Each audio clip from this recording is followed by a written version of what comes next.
My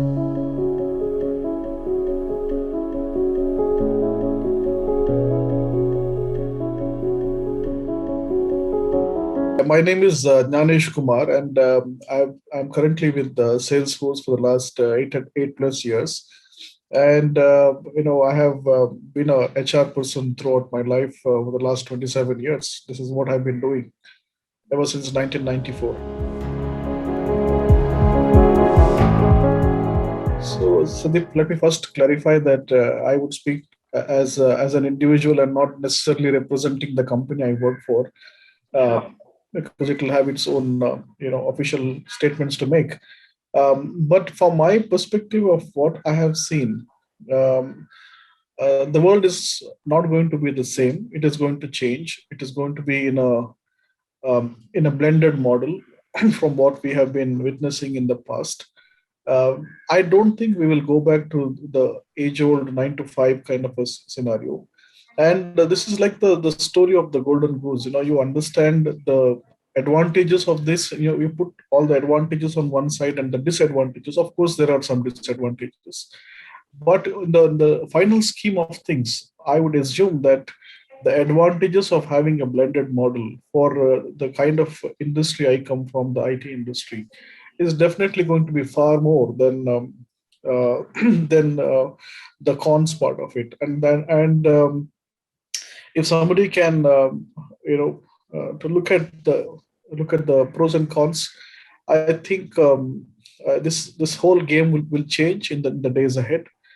um, the way we have been accustomed to working will change.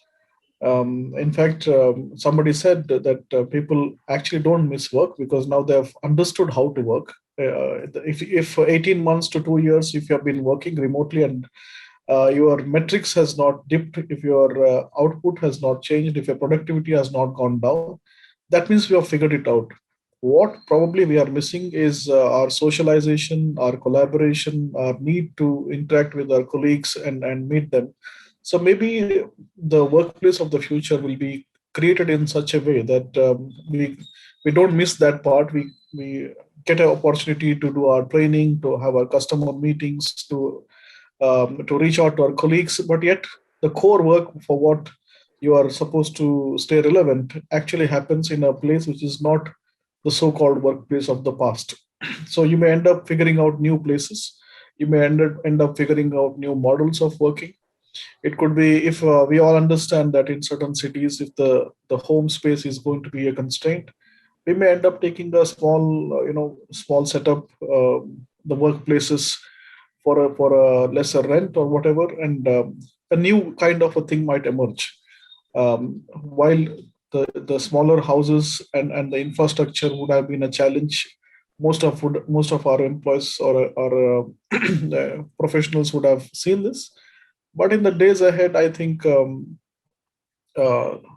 if you have given a time to plan and make it happen, I'm sure our guys are smart enough to figure it out, and that's what I would look at it. Well, I think it would be too early to predict what is 225 going to look like. But the presence of real estate or your investment in real estate may not be the only reason why employees would be asked to come back. While it absolutely makes sense for somebody who have invested and want it to be effectively utilized, but as I said, from the employee experience part of it, in terms of the travel time being cut down and all the things which we are all now aware of, you will still need those real estate places. As I said, you need for your collaboration, your training, your customer meetings, and even for socialization. The offices will be redesigned to make it customized for all these needs. But 2 lakh square feet and millions of square feet of real estate and expansion, maybe I think that's a thing of the past. The trend, I think, if you go back a few decades and see what has happened to certain cities, if not for this pandemic, even otherwise, life would have been miserable in some cities. because of the sheer expansion of population and the pressure on natural resources, especially water, and pollution and traffic and all that. So there had to be an auto correction, and maybe pandemic was an answer to that. In a way, you look at it, and Hmm. in the future, it might also give. Uh, Talking about the advantages of it, you may have a rich exposure to talent availability. Your market has suddenly expanded to tier two, tier three cities, and you don't have to necessarily relocate to these four metros and operate and stay far away or close by and all those high rent and whatever, right? So suddenly there is an explosion of talent availability for you. If you, as I said, this is a golden goose story. If you make it right, then it'll work that way. Maybe at stage two or stage three, what you call a flexi workforce, where people want to work based on output and how much they decide to take up and work for multiple companies, and with all those security structures in place. Maybe that would be another emerging trend at some stage. Maybe certain jobs which there is no customer data involved or whatever. So maybe they may end up, the life would be that of a consultant's life, that you end up 4 or 5 days doing this kind of work and going to socialize with your colleagues in stage one. And in stage two, you decide which company to work for and how much to work for, and whether I next 2 months I will not work, I will be on a vacation or a sabbatical or whatever you want to call it. So I think if done well, these kind of trends might emerge in the days ahead.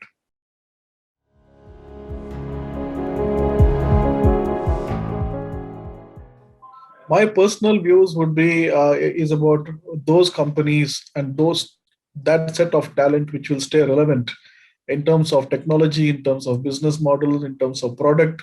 They will be the ones who will be surviving, and it appears that it's a natural advantage, while it may not actually be a natural advantage. It is just that they are doing the right things, and that's why they are there, right? So you can look at it from an industry sector. Secondly, in terms of companies, the kind of products they have, how are they going to position it differently, uh, and the third one is about the talent, because all of us speak about that. And in terms of talent, how do people reskill themselves, upgrade themselves, and be prepared for a new way of working in the future. And I think that those are the things. Whoever stays relevant on all these three aspects, whether it is the industry, whether it's the company and the products, or it is a talent, they are the ones who are going to have the advantage in the days ahead. Yeah, I think it may not. It may be. You could call it as well-known secrets. So that, let's put it that way. Yeah, Right. so the well-known secrets are, is to always be open-minded, to accept things which are in your control, and pray to God to give you wisdom to differentiate things you can't do, Hmm. and always keep learning. Learning is not about just limited to technology. It is not Hmm. limited to a new process or a new tool. It's about every interaction with any person is an opportunity to understand and learn a different perspective. uh, so I think idea to be open, to understand from different people. you know uh, when Jack Welch gives an example that he had mentors, and he had multiple mentors, not just one, and some of them happen to be his juniors. So we need to understand the next crop of any professional, whether it is HR or anybody else.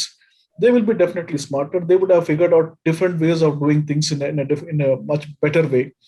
And I think people need to be, whichever generation, we need to be open to understand and find out. And the smartness would be to allow them to go out and do the batting, because they have understood how to score runs in IPL scheme of things. Maybe you are a good test player from the past. So the idea is to look at talent management in a way, is to look out for those stars and allow them to perform, rather than bring those stars and then continue try to cut them to size to fit your requirement. So True. never try doing that. So we should be open to understand and learn from them. And not every battle is worth winning. So winning at Hmm. while the book winning is quite popular, but winning at all cost doesn't make anything. What is the fun in if you in the heart of heart you know that this is not the right way of doing things. So doing the right way versus winning is always choose the right way. True. After all, somebody told me that, look, somebody told me about a 70% formula, that 70% of the wealth you accumulate, you will never use. 70% of what you eat is not required, and 70% of your fears will never come true.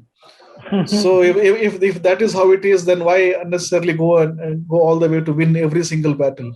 There are certain True. battles which you need to win, especially the ones where you have a in principle disagreement to make a difference to somebody's life or your own life or whatever, or when somebody is absolutely doing the wrong thing to prevent them from happening. Otherwise, you become party to that. So those are the True. battles maybe you should pick up, or anybody should pick up to take it to a logical conclusion. Hmm. Otherwise, I don't think there is fun in trying to win every single battle. Even in the game, not all the matches you will win. Why is other party ever playing if you are going to win all the while? So choose your Very battles. I true. think that's the way I would. You said it. So Yeah. basically, choose your battles. Not everyone needs to be. As in one of the movies, there was a dialogue which said, "It is simple to be happy, but difficult to be simple."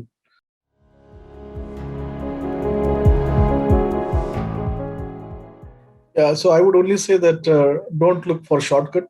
You know, we just like we speak about companies that should be built to last.